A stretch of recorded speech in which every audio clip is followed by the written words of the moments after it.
And for those of you online, please put in the chat box. We're checking if the chat box is available, but if it's available, please put any ideas you have for our speakeasy discussion.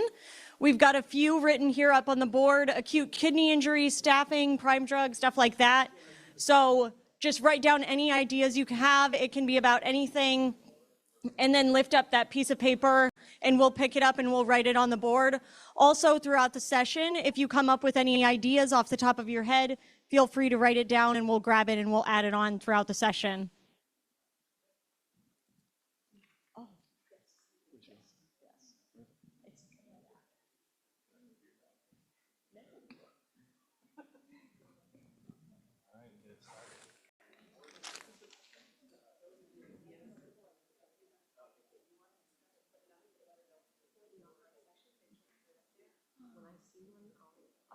Okay.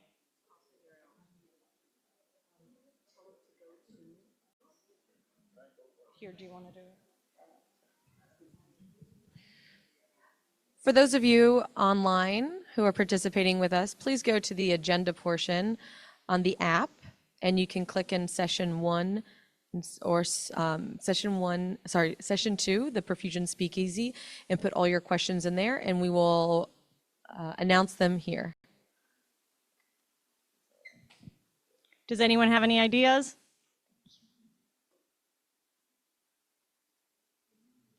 Participation awards. There are participation awards.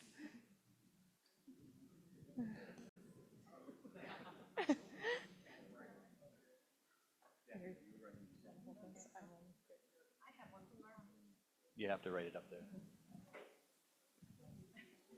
Oh, that's spicy.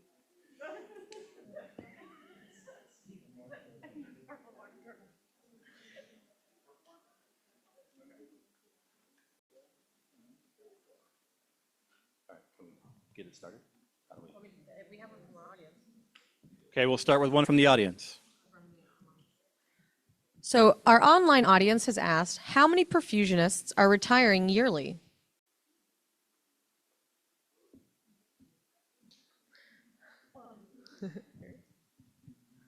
Also, just so everybody knows how we're going to do this is everybody's going to raise their hand if they would like to participate in the discussion or if you have something to add or to say, and one of our moderators will walk over a microphone to you. And when you get that microphone, we'd like you to stand up, say your name. Hi, everyone. I'm Susana Stripling. The hospital you work at, I work at the University of Wisconsin and American Family Children's Hospitals in Madison, Wisconsin, and then continue with your comment. So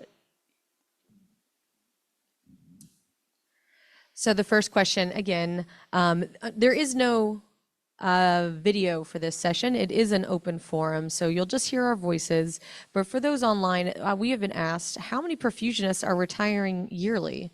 And how is that affecting the current staffing in perfusion?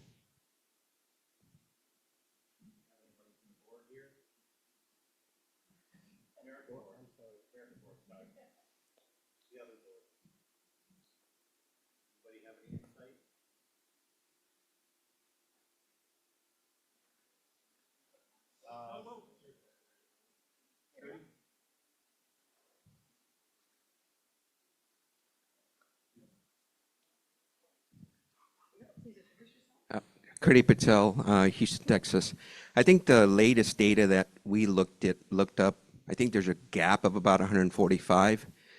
So that's based on about 300 retiring a year. It's kind of the number, the latest number I have. Thank you.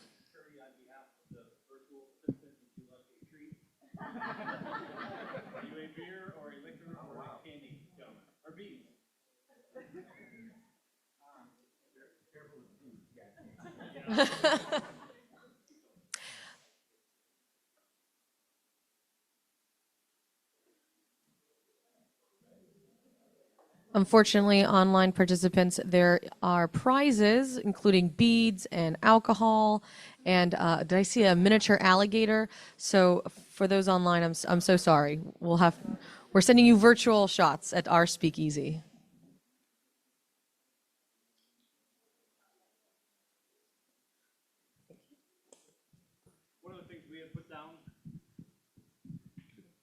One of the things we had put down was acute kidney injury, obviously a big topic in the adult and also in the peds world.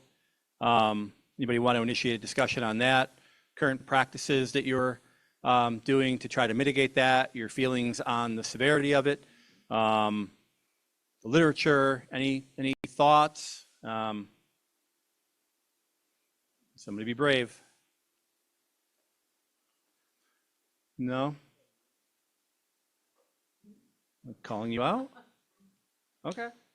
Sure.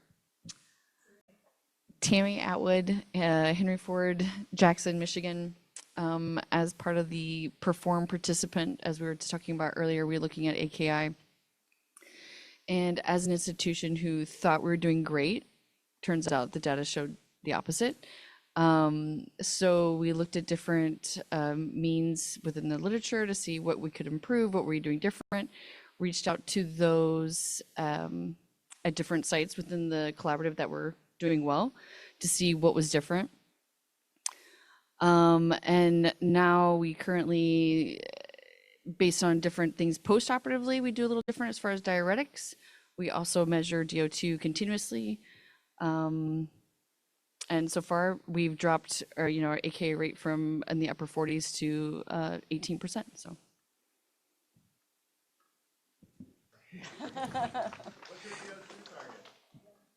So that was actually one of my questions with the whole ideal BSA. So we use ideal BSA for a DO2 target with 280.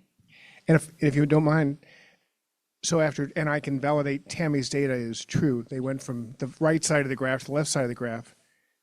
And after that, another site who was having the same struggles, just an example of collaboration, we're like, how can we improve too? And we hooked them up with Tammy. And you guys had a lot of discussions, and now they've done the same thing. They've moved from the right side of the graph to the left side of the graph. So thank you. And it just, again, it proves that the collaboration works. How many people in the room are monitoring real-time DO2? A little more than half? Anybody in the room feel it's overrated? Come on, be brave. There's anybody? Yes, Greg does. Yes. Hi, Greg from Boston Children's. I don't think it's overrated, but I think it's not well understood. In pediatrics in particular, we do a lot of cases under more hypothermia than the adult cases, and we really don't have targets for those lower numbers. So we may have aggregate data for, under 200, under 250, under 300, whatever, the registry has, but we don't know at what temperature. I don't think we can correlate with what temperature those values were measured at. Is that true, Jim? In PLN right now, we're not collecting DO2 data, but it will be some of the continuous data. But we do have temperatures, so that would be something that could come out of it. Thanks.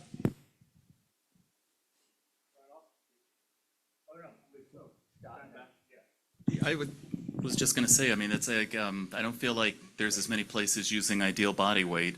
That's the first time I've heard somebody mention that. I feel like it's limited use if you're not using ideal body weight. We just started using Viper. I don't know that you can set it up to do that. But, so to me, that makes a big difference for adults. You can set up Viper to go on. Yeah. I think I'll have a counterfactual. I think that the DO2 literature is severely biased and flawed. And individuals who use those data that come traditionally from just a couple of institutions are potentially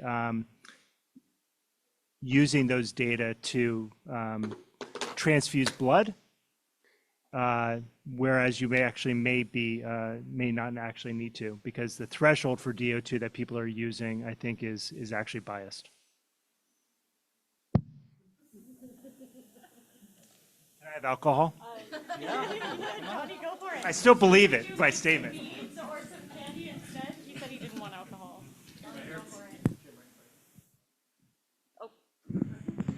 Hello, Simon Augustin from the Royal Children's Hospital in Melbourne, Australia. We've also been looking at our DO2s, and because it's a paediatric hospital, we're decreasing the temperature. was just wondering if people are also looking at the extraction ratio. And we're delivering the oxygen, but how much are we actually extracting from the patient? And if we get a ratio and then use that as a bit of a guide as to whether we're adequately delivering enough oxygen. Any responses?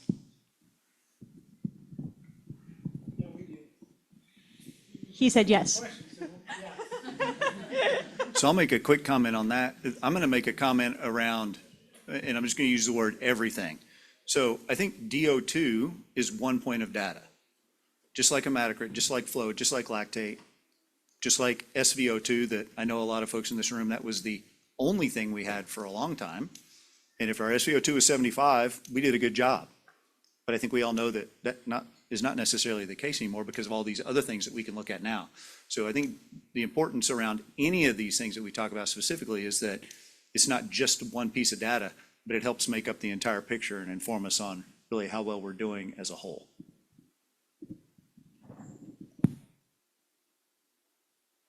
Well, I'll go ahead and comment. So Vince Olshavy, Norton Children's Hospital, Louisville, Kentucky. Yes, we monitor extraction ratio. Have been doing it for a while, basically since we got Viper, and it's right there in front of us.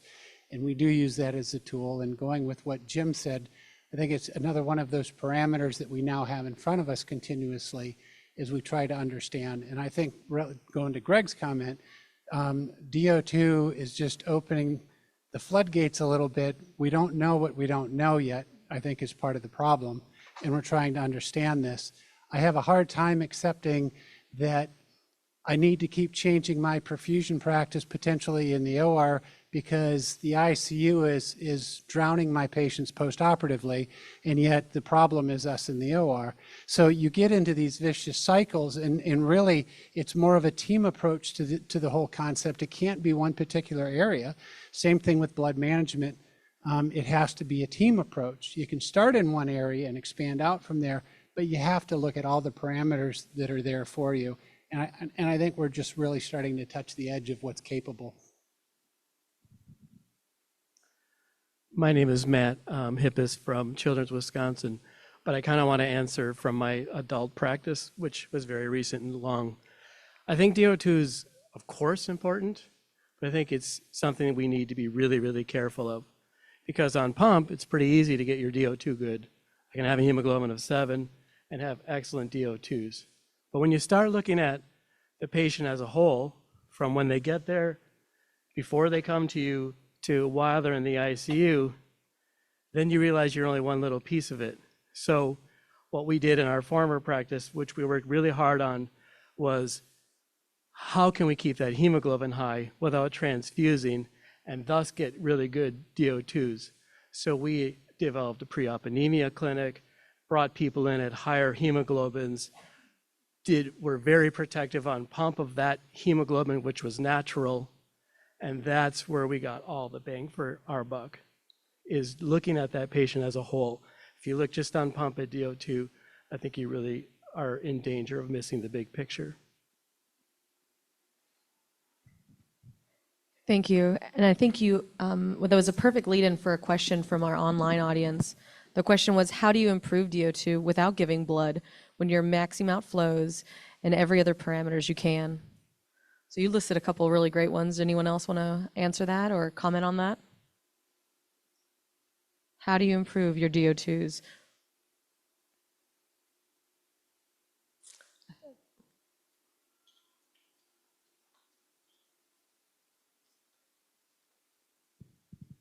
Hi, Greg, Boston Children's again. So this is more just a follow-up, but you can't really improve your DO2 to the online participant, but this is where you could decrease your temperature, you know, if you're maxed out and you don't want to give blood, maxed out on flow. So this is what we'll hopefully learn in the upcoming years.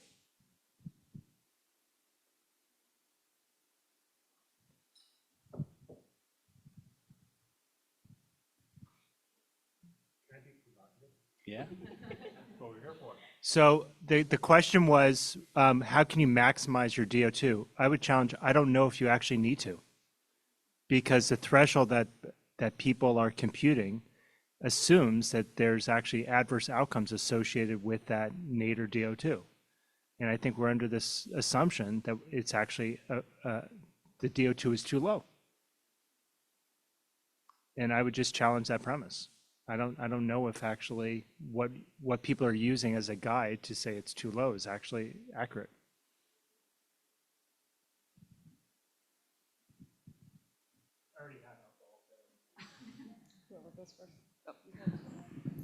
You know, I guess then it goes into the question of area under the curve. You know, for those who are measuring DO2, are people also looking at area under the curve?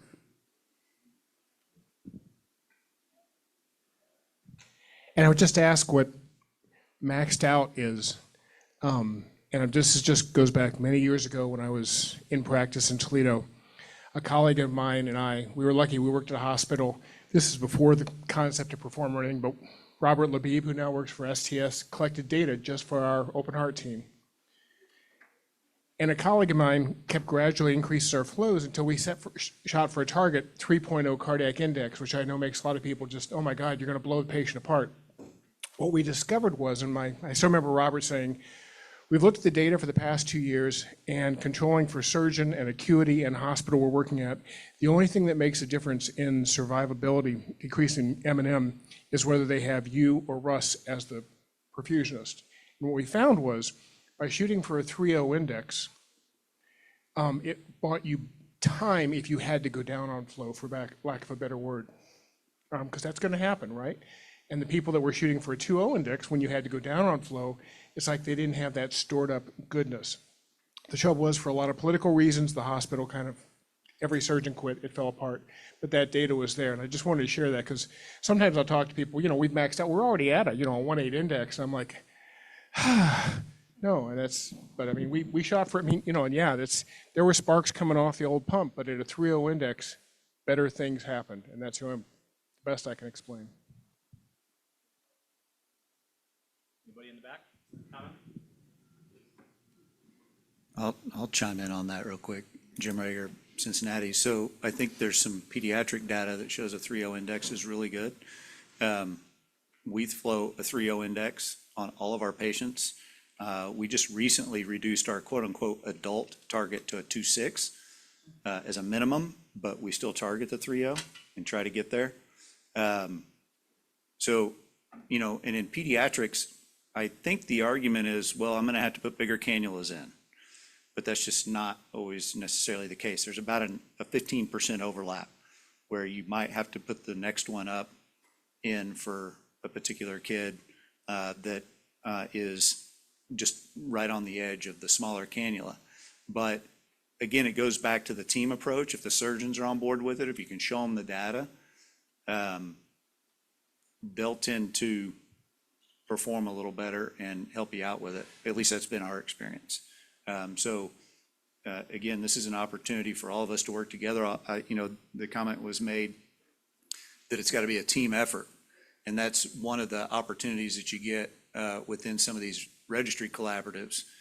You can compare bypass data with post-operative care data, with surgical data, with floor data, with outcomes data for neurocognitive outcomes years down the road as these all work together. So working as a team and working with all of the, not just within your own institution, but outside of it as well, is where you can take these ideas and really make a significant impact.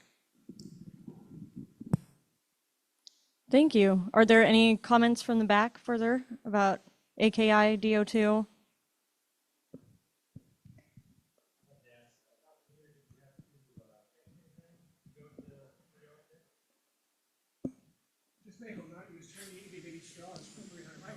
Yeah. Sorry. Sorry. No. Yeah, just not use tiny little straws. And the way we did that was one surgeon who felt he wanted to use a cocktail straw was we put his hand in front of the cannula when we were at that kind of thing, and it literally almost tore his skin off. It's like, okay, see, you making that little much bigger hole makes these patients do that much better. And that was how we changed his heart and mind.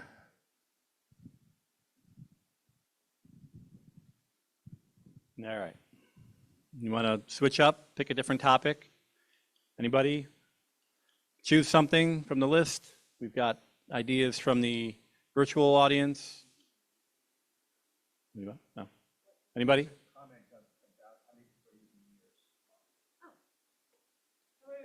How many people are using NIRS?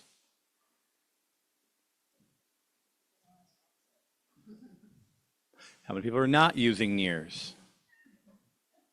That wasn't 100%. More are than are not. All right, let's do something different. When we talk about, and I'm curious about this, pre-building and priming pumps. I've never been a center that's pre-primed a pump. During the last couple of years and supply chain shortages, things like that, we've stretched our rules a little bit and used pre-prime pumps for a day or maybe two when we otherwise wouldn't. Anybody's thoughts on that? Any comments on literature, practices? Well, we've got a poll coming right here.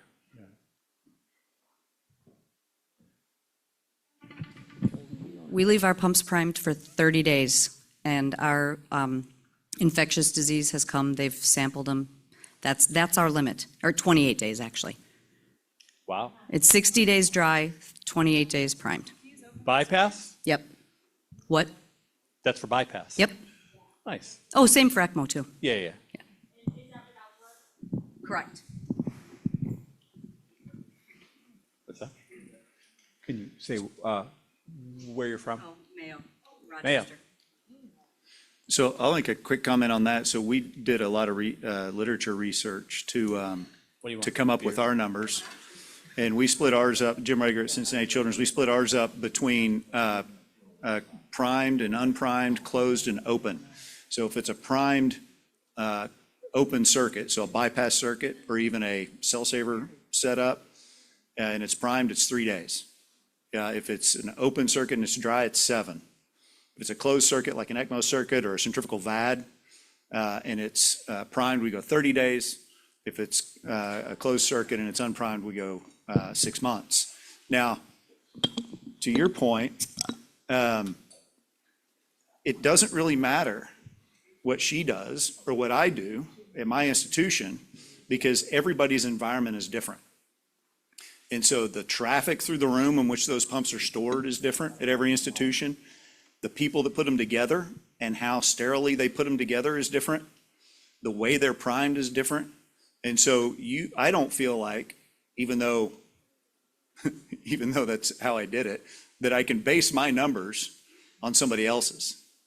You have to do it right, in my opinion, you have to do it based on your institution like she did and say, come measure it, come look at it for us. And then even within that institution, if you start storing your pumps in a different location, you should probably do it again because the traffic patterns there are different. The airflow is different. So that's just my 2 cents on it. Has anybody changed their practice in the last year or two? Like we always used to only keep them for 2 days, but now we keep them for a week? No?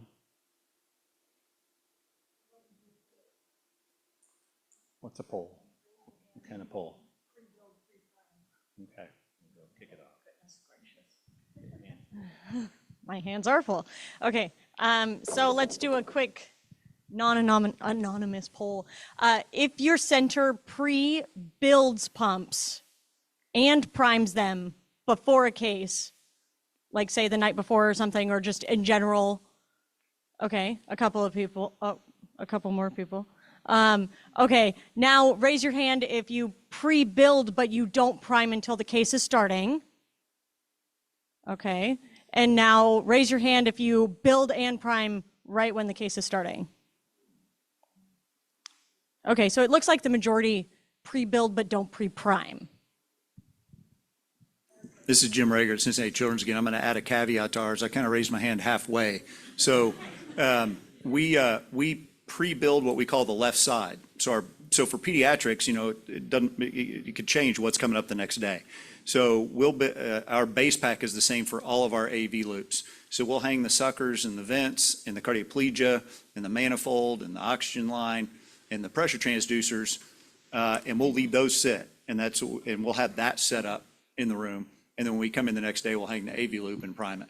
So we kind of set up part of it ahead of time, but we usually do not prime ahead of time. The only cases that we keep that are primed are ones we primed for a standby or something like that, and then move it out. for that 72 hours. I have two questions from our online audience. The first question, with the 28 days primed, there were a few of you that had raised your hand. Have you had problems with your oxygenator oxygenating well? Nope. We do recalibrate our CDIs a lot of times because the cells will burn out, right? I mean, we don't run it through it, but we have not had any problems. All right. And those are only our emergency pumps. It's not like they sit forever. It's just so that when we come in, the pump is ready and you can just pull it right in. Awesome, thank you.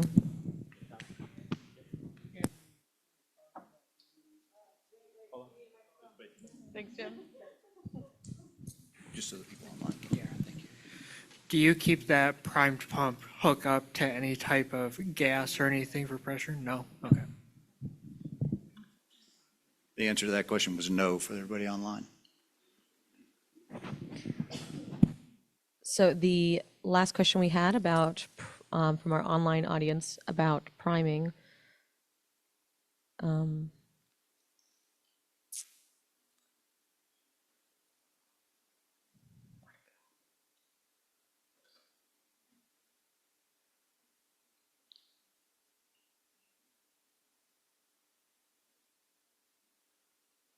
Okay, the comment was,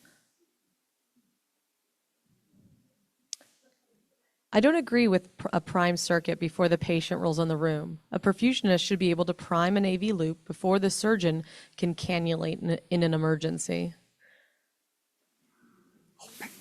So the comment was, I don't agree with pre-prime circuits. A perfusionist should be able to prime an AV loop before any surgeon can cannulate in an emergency. I think that was a good way to start conversations. Yeah, I like spicy. Hi, Greg, Boston Children's. I really like the online comment about oxygenator performance. I just wanted to comment that we changed our practice not a year or two ago, I think, when you guys mentioned, but many years ago, we changed to only keeping a primed circuit for 24 hours because we had some poor performance in our devices, and that's a long time ago. So we, actually, I just did a review last week, and over the last 15 years,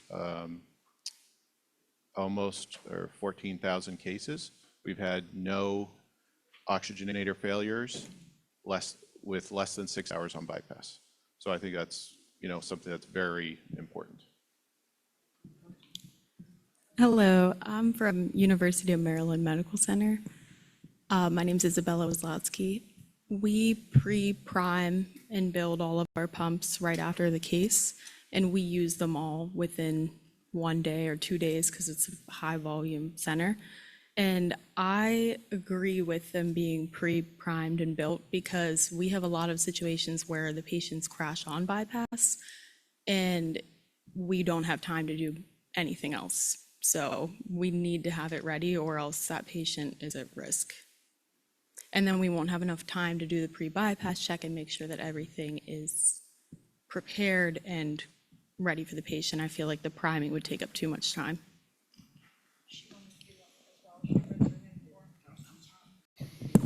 Where'd it go? So the person who had the problem with the failing oxygenators, what are they doing for anesthesia? Because that's the only time we've had problems, is when we use Tiva with propofol. Yep. So I don't know what Greg's issue was, but this is Jim Ragerson, St. Joseph's, we just had an oxygenator fail about a week ago. An FX05 was about 7 hours on pump, and propofol was run the whole time. So that happens. I'm going to also be with Isabella on this and push back about being able to get it set up and ready to go. I think I could, absolutely. There's no question about it, unless something goes wrong. What if my heater cooler doesn't work that day? Or my pump doesn't turn on? Or fill in the blank. There's all these unseen things that all it takes is one thing to happen at the wrong time and a patient suffers. So our policy at our institution is that the pump is primed and ready to crash on bypass when the patient enters the room. I'm Megan Strang, Perfusion Solution in Davenport, Iowa. I agree that a perfusionist should be able to prime a pump before the surgeon's ready to cannulate. Where I will say is at a small volume center, the perfusionist might not be in-house, but the surgeon is in-house. So they could be starting before you're even in there. And so having a primed pump, while we don't have a primed pump sitting around all the time, if there's one available, it's a great benefit to have.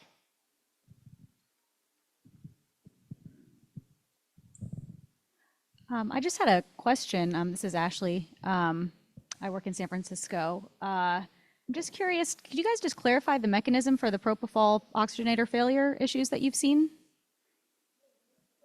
Because I actually I'm thinking of a case that happened last year at our center that was totally the case.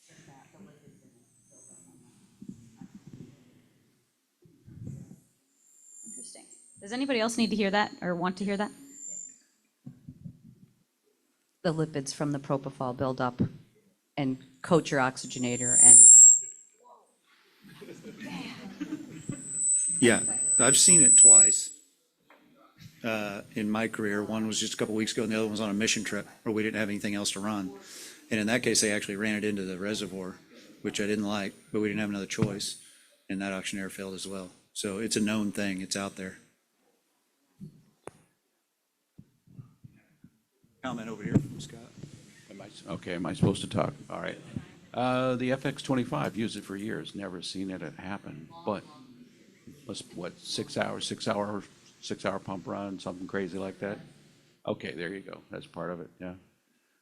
Had it happen with a Quadrux 10 years ago, but haven't seen one since. The lipids, we usually sweat when we see it, but yeah. Yeah, I'll get there. Go ahead, Scott. Yeah, it's just, I'll get there. He's already got it. Go ahead. Scott Snyder, Duke. Yeah, I just wanted to tell a funny story, and this is kind of funny, not so funny, but, saying the same thing that, along with what Jim was saying, as far as so much of it has to do with environment too, because if you don't control that, then all the rest really doesn't matter. But this was 10 years ago, but I used to work in a place where we had the dry pumps were stored in a pump room where we also had access to an ice machine, so the two were parked right next to each other. And what I became aware of after a while was every so often the ice machine would break down, and then after hours I would see the engineering would come in and fix it. And what they'd do is they'd take the panel off the back of the ice machine, and lo and behold, the coatings of mold up and down the back of that thing, right next to our pump, right? So, ugh. That's kind of like parking your pump next to a T3, huh? Vince Olshevy, Louisville, Kentucky. I just want to know what trained cardiac anesthesiologists today are giving propofol for 7 hours on bypass.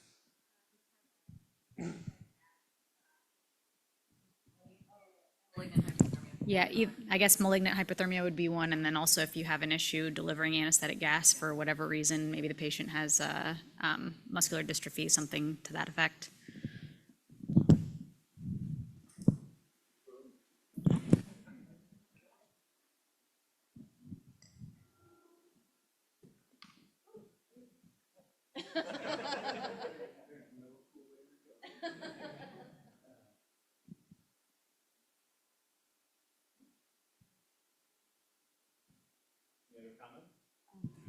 So I love the oxygenator failure comment or topic. So I just asked permission, sorry to interrupt. If we keep it going a little bit, on a little bit different question.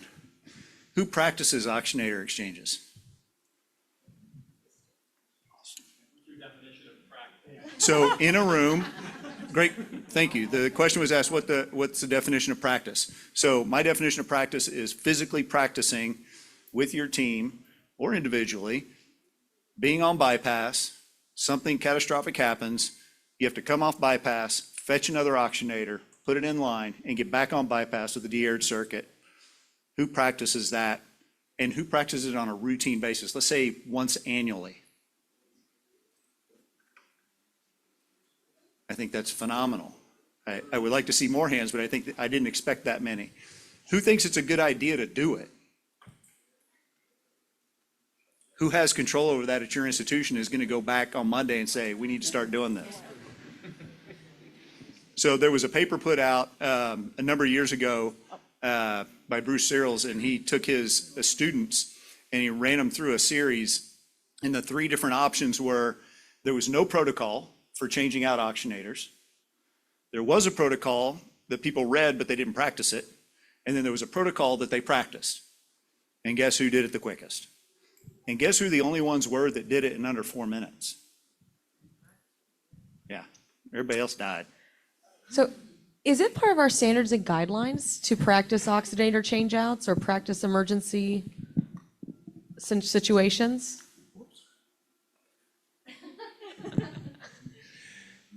Just kind of a follow-up to that, because a couple years ago, actually the perfusionists made this quality initiative. This was kind of one of the non-data quality initiatives we had regarding perfusionists.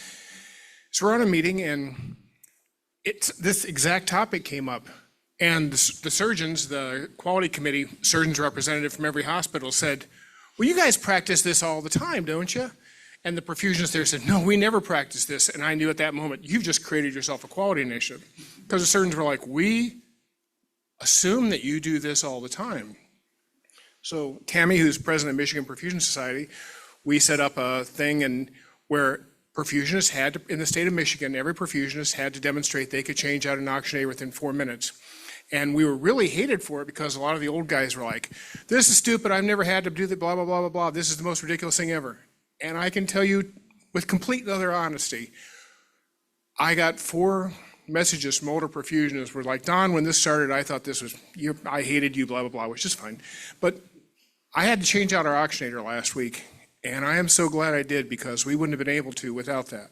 The other thing that came up a lot was people said, during ECMO, everybody was trying to minimize our circuit. So we have really small ECMO systems, but we realized that our perfusion systems had grown like this kind of weird, like chimera, that, like we had tubes running all over the place. And we had to and I got this from maybe a third of the sites in Michigan.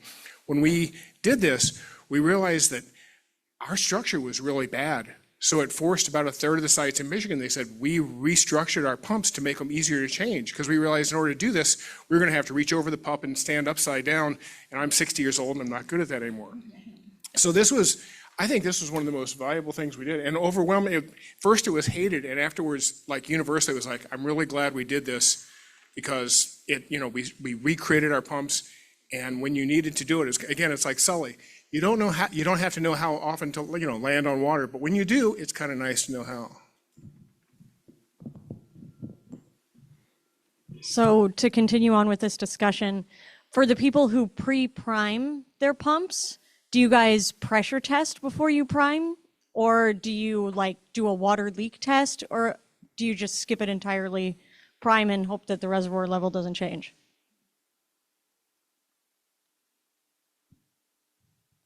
Jim Rager, Cincinnati, I prime and hope the reservoir level doesn't change.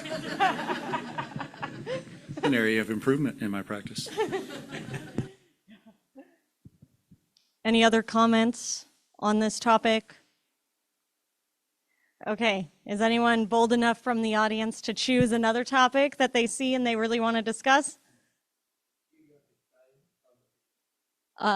Okay, prime drugs and composition. Do you want to get us started by telling us what your prime drugs and composition are? Isaac Chinnapan from Johns Hopkins Children's. So traditionally for the pediatric composition, I'm not talking about the adult composition, but pediatric prime composition. Traditionally we are using plasma light, RBC, FFP plus or minus, some institutions are not using, albumin, mannitol, bicarb, etc. So the traditional practice is we are calculating post-dilutional hematocrit. 90-95% of the people, they calculate the post-dilutional hematocrit, even 100% of the people, because up to 8 kilograms, probably we will use RBC in the prime. But what about the other concepts? Albumin, we are taking FFP. If I ask this audience, some institutions will take 20 ml per kilogram, 50 ml per kilogram, half unit of the FFP, all these different compositions they will use. So my question is, how to define your composition. When I talk about the RBCs, I know what is my post-dilutional hematocrit I'm looking for. How many of you calculating post-dilutional fibrinogen to add FFP? How many institutions calculating colloid osmotic pressure or post-dilutional colloid osmotic pressure in order to justify your albumin dose? So always I used to mention in my talks, human body is not a water tank. So if anyone have any justified priming composition, I would appreciate your practice guidelines. So in our institutions, what we do, we have the specific calculation for post-dilutional hematocrit, post-dilutional colloid osmotic pressure, and what is the osmolarity I'm looking for. And fourth one, the other drugs, whatever I have to add based on the need, not like a random number, 15 ml or 20 ml. So to justify a scientific composition for the neonates in infants, priming composition. So post-dilutional hematocrit between 30 to 35, post-dilutional fibrinogen in the range of 100 to 150, colloid osmotic pressure in between 20 to 25. I think the main thing I covered now. So to follow up on that, for the adult people in the room, just holler out, because I do peds as well, but I do some adults, and I know our prime is dramatically different, and I did adults in previous life. For people doing adult perfusion, tell me what's in your prime. Right, so everybody's base is Plasmolite, Normasol. Anybody use anything different? What do you use?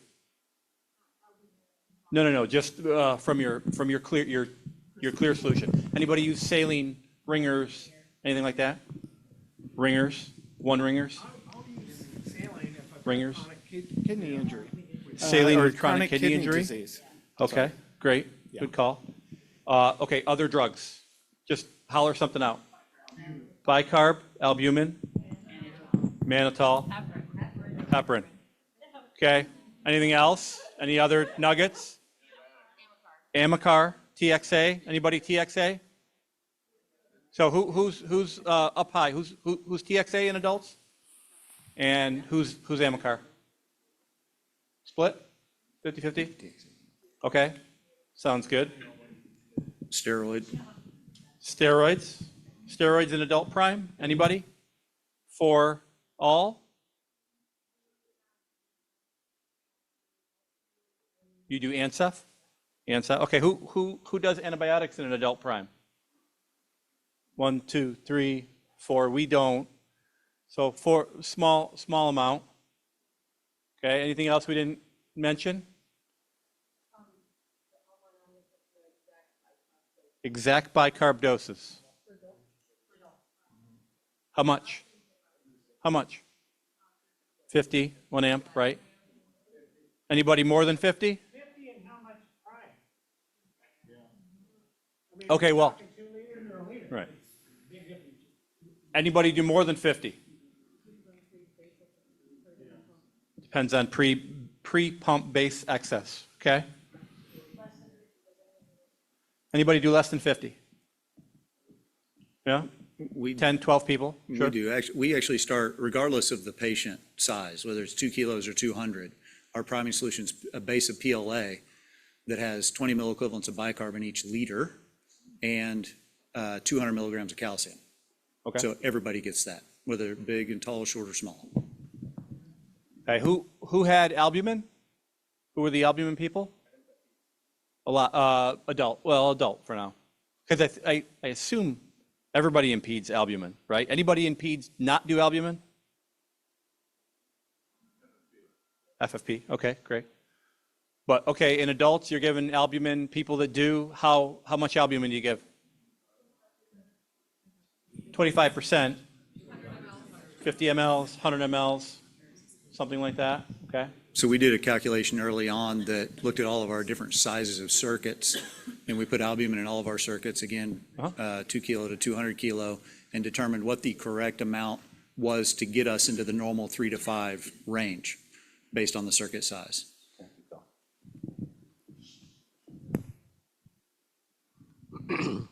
I have a question for Greg regarding FFP to albumin.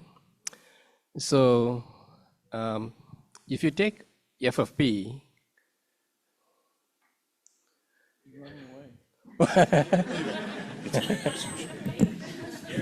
He's afraid. He's afraid, Isaac. He's afraid. if you take FFP, if you take FFP, literature says FFP can be given for two reasons. Number one, to justify your fibrinogen level. Number two, to increase your AT3 levels. Being an isoosmolar, hyperosmolar solution, FFP, none of the literature says it's an hypertonic solution or to supplement albumin. None of the literature. With reference to these points, if I want to keep my albumin level maybe 3.5 grams per deciliter or colloid osmotic pressure of 20 to 25 in my prime, how you will calculate your FFP dosage? Thanks, Isaac, for that question. I guess the first part of the answer would be that we do not measure, we don't measure COP, and I wouldn't qualify our use of FFP as hyperosmolar. We do pre-bypass ultrafiltration, and so it's hyperosmolar probably because of a big part of that is the glucose in it, right? So the glucose is 500 plus. The sodium around 175. And the sodium, sodium is really high too. So when we do pre-bypass ultrafiltration with our method, we get a osmolarity of closer to 300. So it's not hyperosmolar. But I will follow up with just looking at these values. You mentioned all the things that you can calculate, and what we've done is we know that we probably use more FFP than a lot of other centers. And the way that we use FFP is reconstituted whole blood. So it's cells and FFP mixed in the blood bank. It comes to us as a product, and then we do pre-bypass ultrafiltration, and then we use it on bypass. Our plan, we've developed over the last few years a TEG protocol that we measure pre-bypass tags, then we measure rewarm tags.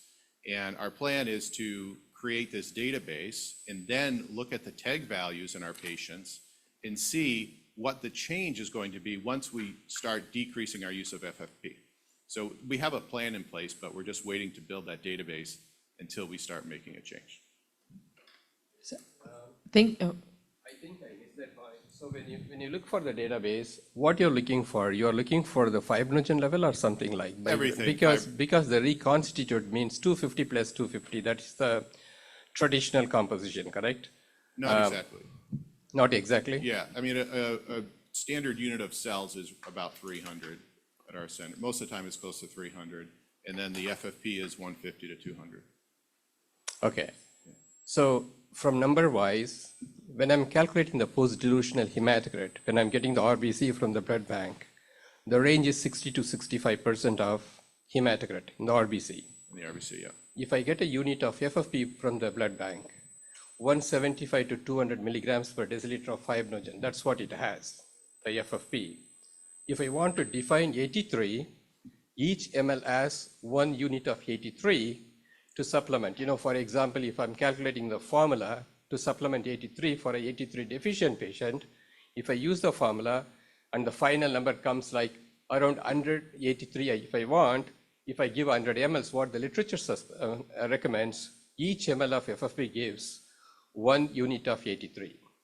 So when I know what is the concentration of fibrinogen, what is the concentration of 83 in FFP, and what is the RBC concentration in a unit of RBC packed cell, I can calculate what is the volume I required to achieve my post-dilutional hematocrit from 25 to 30 versus if my post-dilutional fibrinogen shows like 90, if my surgeon prefers or my institution prefers to keep 150, I have the calculation, this many ml I requires based on the patient's baseline fibrinogen, I need this much FFP.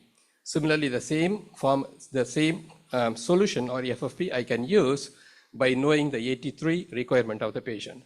So when I have the specific calculation for each and every area, you said that you're looking for some database.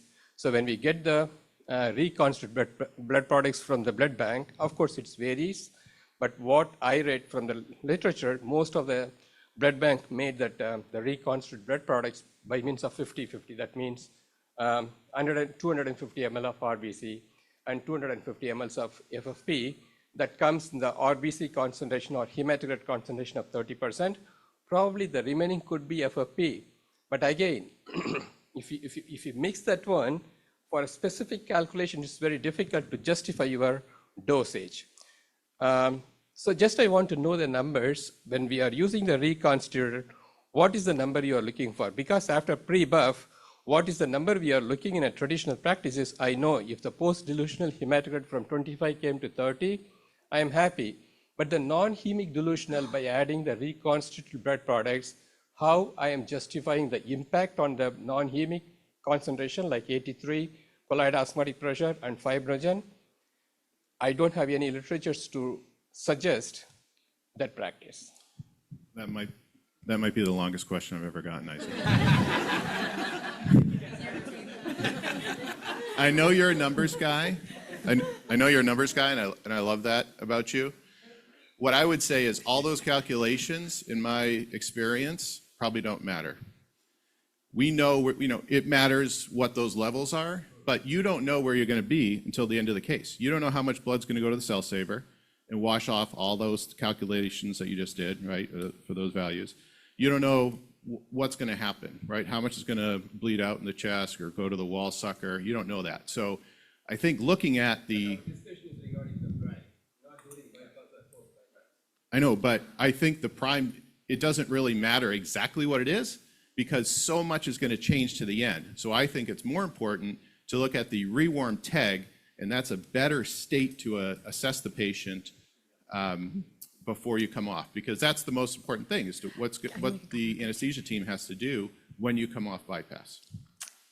So this is a wonderful discussion, you guys. And I think it's the perfect lead-in for one of my questions and a selfless plug. So how many of you guys, peds and adults, are doing any calculations? I've heard people talk about AKI. I've heard people talk about high sodiums, heart failures. How many of you guys are calculating this before going on bypass, knowing that they may or may not change depending on rewarm and so on? But does anyone have like a toolkit or a workup or something that is doing this? Or we don't all have Isaac sitting there doing this math for us, but who has a toolkit item that you're using to do these calculations? Because even the adult world, you have those heart failure guys that come in and their sodiums are way off, and you can't just treat them the way you do your normal patient, your regular patients that aren't in heart failure, who don't have sodiums that are way off. Does anyone have a workup that they use? They put something in? Would that be something that would benefit the pediatric community? Maybe you should come and hear the talk on Sunday about toolkit resources that are available through AMSECT. Would anyone, really, could you raise your hands? Who would use something like that? Would you use it? Knowing on your adults? Yeah, you would use it? Especially like, yeah, y'all on your hyponatremic patients, how are you gonna change your prime through not just your prime, but throughout your case to make sure that patient's getting the best care? Anyone else? No one else would use it? All right, here's our next question. And Joseph, you raised your hand a bit ago, and you'll forgive me, but like you've got kind of you've got more hair, but it's the same color as mine. This topic came up exactly at last summer's MST-CVS Quality Collaborative meeting, and that was how many sites, it came from an older perfusionist, how many sites use saline, switch to saline when they're using AKI? And I'm just kind of curious because you're a little bit, and what we found, and I'm just kind of curious because we have a real diaspora of age and location. And what we found was this was strictly an old guy thing, that young perfusionists didn't, mature, I'm sorry, but I'm just curious, does anybody else do that? Because we really found that this was like young perfusionists, when I reached out, it was like, we were never really taught that. And the older perfusionists were like, yeah, of course, if you got a patient with AKI, yeah, we'll switch from plasmolite to saline, and obviously you got to use bicarb because saline's acidic. And I just wondered if if that strikes anybody else as kind of an ageistic thing. If anybody else does that. Old school, okay, that's. Quick. Can we understand I'm going to show my ignorance and say, I don't understand why that's better using the sodium chloride. So versus. Well, for me, it's just to keep the Ks down during the case, to start off, because if I don't, I'm hitting them with a isolate prime of 5, K of 5, and they're not going to pee, so I'm not going to get that off. The alternative would be to hemoconcentrate or hemofilter. So it's really just to keep that K down. So I'm not hitting Ks of 6, 6.5.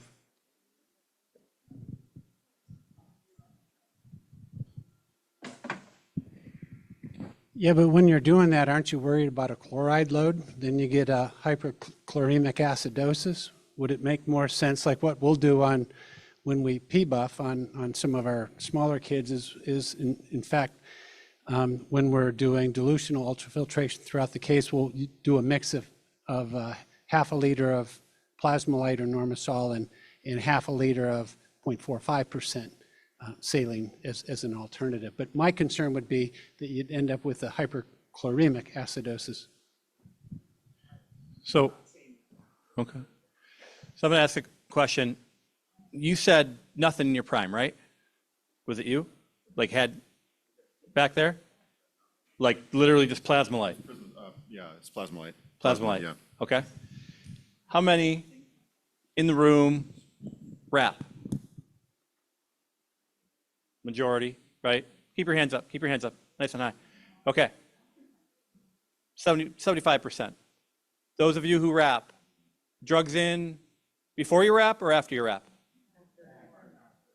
Okay. Hands up if it's after. Who's after? And hands down. And who's before? Cool. All right. Anybody want to speak to that? I have my feelings, but I'm just a lowly moderator. Anybody in the back? That has not stopped me. Here you go. Zach Gorman, student at the University of Iowa. So in our prime, we do 5,000 heparin just for coating the circuit, and then also 12.5 grams of albumin, also to passivate, specifically the oxygenator. So when we wrap, we do take a little bit of that off, and then after we wrap, close the bridge, put another 5,000 heparin in, and then the other 12.5 albumin. That's just what our policy is at the University of Iowa. So further then, those of you who wrap and put your drugs in after, do you reduce the dose of your drugs compared to what you used to do before you wrap? No? Any comments on that? Do you not worry that you're dosing too much? Nobody wants to argue?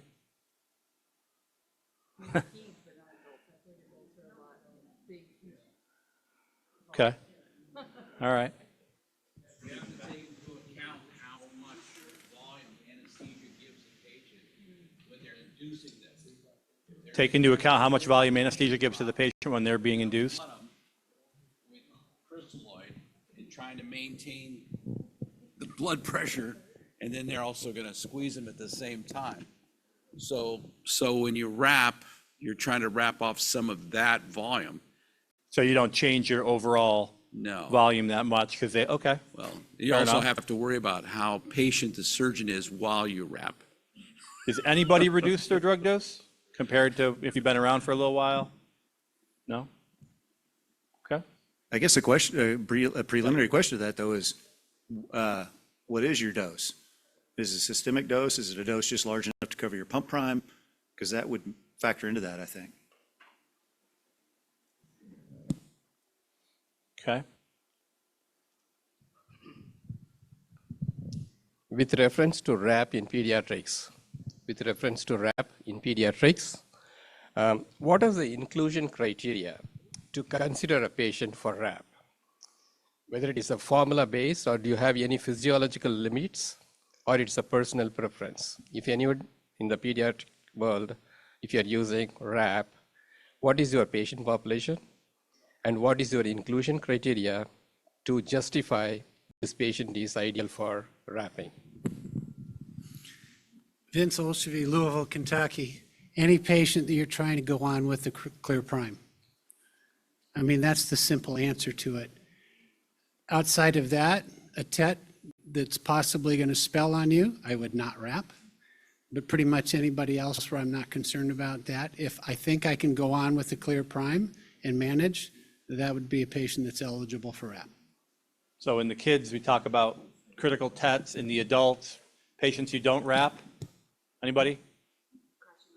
Crashing on bypass. Patients with left main disease. AI. I used to say critical AS when I did it. Critical AS were really volume sensitive. Any other? Surgeons who don't want you to wrap. Surgeons who don't want, yeah, sure. Real problem. Okay. Kind of a question to go along with this. Sorry, Drew, student from Midwestern. How many people go on with a dry venous line? There you go. Just one? Any other takers?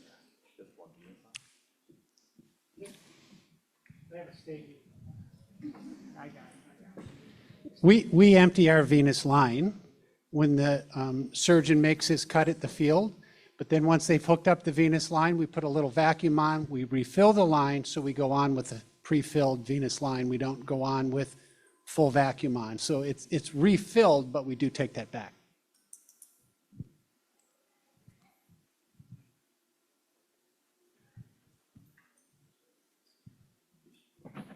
Any other comments? Oh, yes, sorry. Didn't see that. Now, I would say we don't go on with a dry venous line, but kind of similar to you. We'll prime it once it's cannulated, and then we'll take that volume and bag it off. So.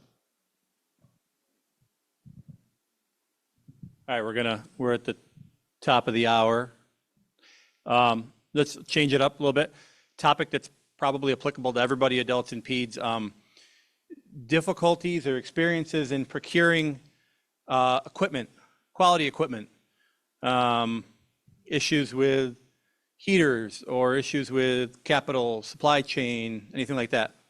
Who wants to kick that discussion off? Tell us about your experience or your challenges you're facing. Yeah, okay. Hi, this is Dafne Chianella from MUSC, John Jakin Children's Hospital. We've had significant problems acquiring equipment. For about 2 years now, we have basically gotten to the point where we ask our vendors, give us anything you got, facing east, facing west, with integrated oxygenators, integrated filters, external filters, and we've just had another issue with quality. We've never had issues before with like tubing sliding off of connections or broken connectors. And I wouldn't say it's necessarily often, but it's more often than we've ever seen in the past.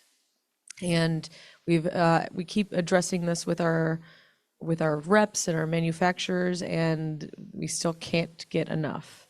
And it's affecting our practice. At some points, we are down to the wire. We're borrowing equipment from next door, from across the street, from another hospital, or we even tell our surgeons, all right, let's move that ASD to next Tuesday.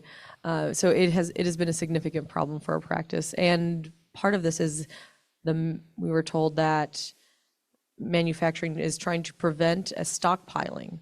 So even though we are we're not a big center, a small center, the idea is, we'll just double our orders. We'll just say we need, instead of using 30 a month, we're gonna say we're using 60 a month. We can't do that. They already know their algorithms, and they make it so we can't even stockpile very well. Anyone else having similar issues? With some booze. Liven this group up.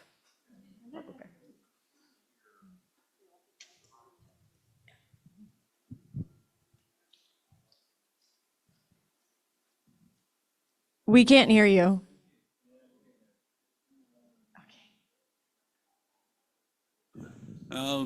Use different strategies. A lot of times if you can't get a whole pump pack, if you call the companies direct, you can find that they'll have individual pieces that you could order for yourself.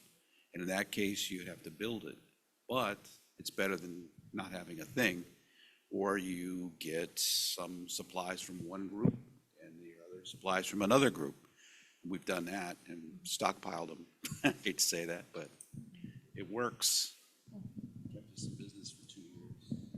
So I'll comment on this too, not just getting the supplies. Within the past week, we've had 2 unusable packs because we primed, everything was good. We opened the lines to the field and there was a piece of paper over one of the packs that said, "Not for human use." We're cannulated, we're ready to go on, we're opening lines, like they're putting in the cannulas, heparin's in, we're ready to go. And it's literally an orange piece of paper, not for human use. And then there was another pump pack. I open up lines, there weren't, this should have been the first red flag, but there weren't any one-way valves in the normal place. So I just cut them in myself, open the pack to the field, they're inside the pack, but they're put in backwards. Yeah, so both of the, I mean, we just cut out the one-way valves, but not for human use. I mean, the surgeon didn't want to believe that, I didn't want to use it either, but we definitely didn't use that. We've had backward valves as well. We've never even seen that on certain circuits. And yeah, we got backward one-way valves on a muff circuit that talk about a dangerous situation. So, and yeah, and piecemealing, we've started getting pieces and adding things together, and those are our backup supplies. But the quality has now become an issue. We've also had issues with weird stuff like, obvious things like they can't keep up with the hemoconcentrator demand. That's a constant thing now. But yeah, like our high pressure one-way valves will trigger at lower pressures than expected in our cardioplegia circuits. Has anyone else other than our center refused the use of cardio help disposables because they cannot confirm the sterility of their product and haven't been able to do so for like the last 2 years? Because our center stopped using them. Okay, hold on. Pause. We're going to stop for 3 minutes because we have to reset this. We're in the session break and the virtual audience can't see. So everybody hold that thought. Just Everybody remember your thoughts. If you leave, please come back. We're waiting on you. We'll notice if you're missing.